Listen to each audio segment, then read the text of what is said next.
আসসালামু আলাইকুম প্রিয় দর্শক, আশা করি সকলেই ভালো আছেন। আমিও ভালো আছি।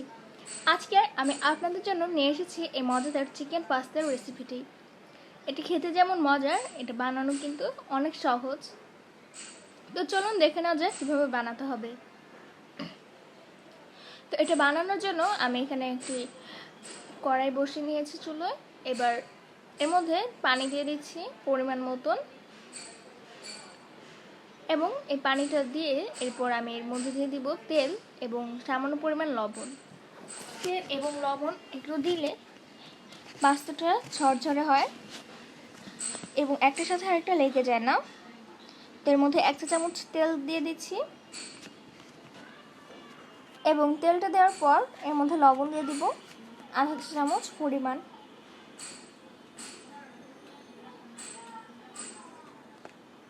তো এখন আমি এর মধ্যে দিয়ে দিচ্ছি লবণ।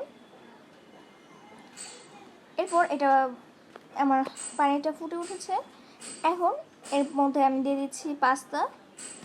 আমি এখানে 2 কাপ পরিমাণ দিয়েছি, আপনারা চাইলে কমিয়ে বা বাড়িয়েও নিতে পারেন। এবার এই পাস্তাটাকে আমি হালকা করে নেড়ে এটাকে ঢেকে রাখবো সেদ্ধ হওয়া পর্যন্ত। এবং পাস্তা চাইলে আপনারা অন্য শেপেও নিতে পারেন। এখন এটাকে আমি ঢেকে রাখছি। তো এটা সেদ্ধ হওয়ার পর আমি আরেকটা ফ্রাই প্যান বসিয়ে নিয়েছি ছিল। এবার এর মধ্যে দিয়ে দিব পরিমাণ মতন তেল।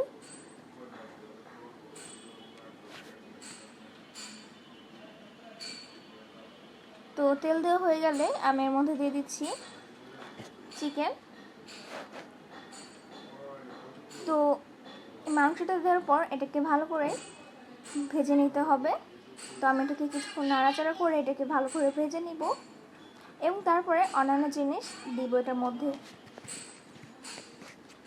তো এখন এটাকে নেড়ে আমি ভেজে ফেলবো।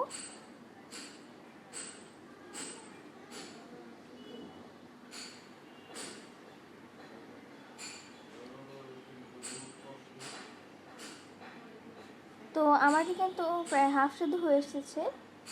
এখন আমি এর মধ্যে দিয়ে দিচ্ছি লবণ। লবণটা দিয়ে এটাকে আমি আবার কিছুক্ষণ ভালো করে নেড়ে নিব।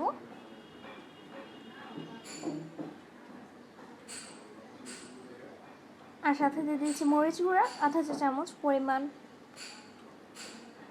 তারপর আমি আবারও এটাকে ভালো করে নেড়ে নিব।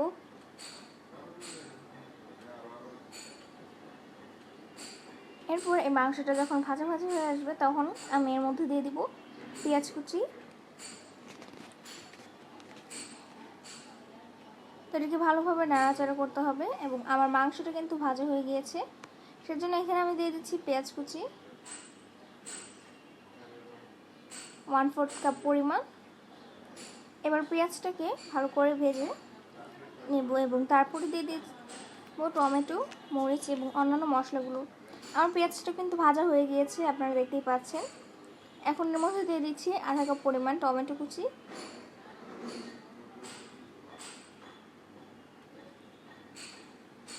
তো টমেটো কুচিটা দিয়ে একে আমি ভালো করে নেড়ে নিব।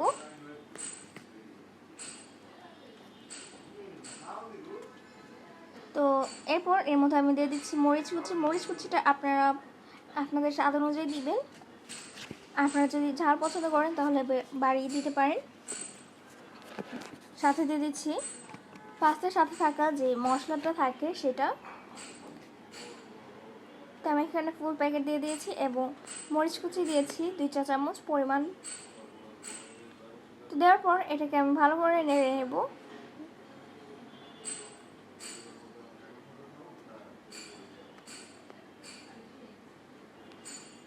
তো এটাকে ভালো করে নেড়ে নেওয়ার পর এর মধ্যে আমি আরও কিছু মশলা অ্যাড করব।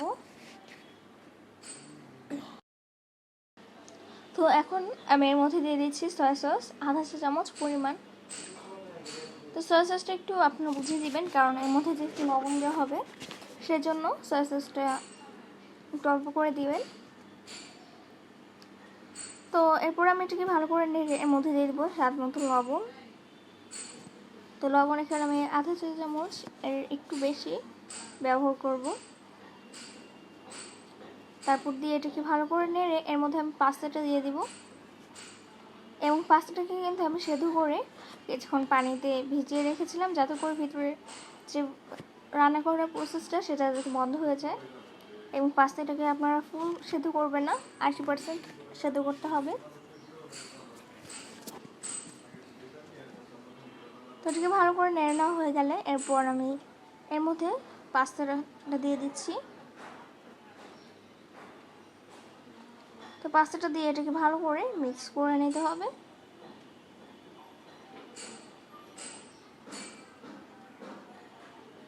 তো পাস্তাটা দিয়ে আমি এটাকে ভালো করে নেড়ে নিচ্ছি। তো আমার এটা ভালো করে আমি মিশিয়ে নিয়েছি এবং এটাকে এখন নামিয়ে নেওয়ার সময় হয়ে এসেছে। এবং পাস্তাটাকে কিন্তু আমি প্রায় 1 থেকে 2 মিনিট হালকা একটু ভাজা ভাজা করে নিয়েছি এটার সাথে। তো এখন আমি এটা নামিয়ে পরিবেশন করছি। তো দেখুন কত সহজেই হয়ে গেল মজাদার চিকেন পাস্তাটি। আপনারা ঘরে অবশ্যই একবার বানাবেন এবং বানিয়ে আমাকে জানাতে ভুলবেন না। আর এই ভিডিওতে যদি ভালো লেগে থাকে তাহলে অবশ্যই লাইক, শেয়ার এবং কমেন্ট করবেন। সবাই ভালো থাকবেন, সুস্থ থাকবেন। আল্লাহ হাফেজ।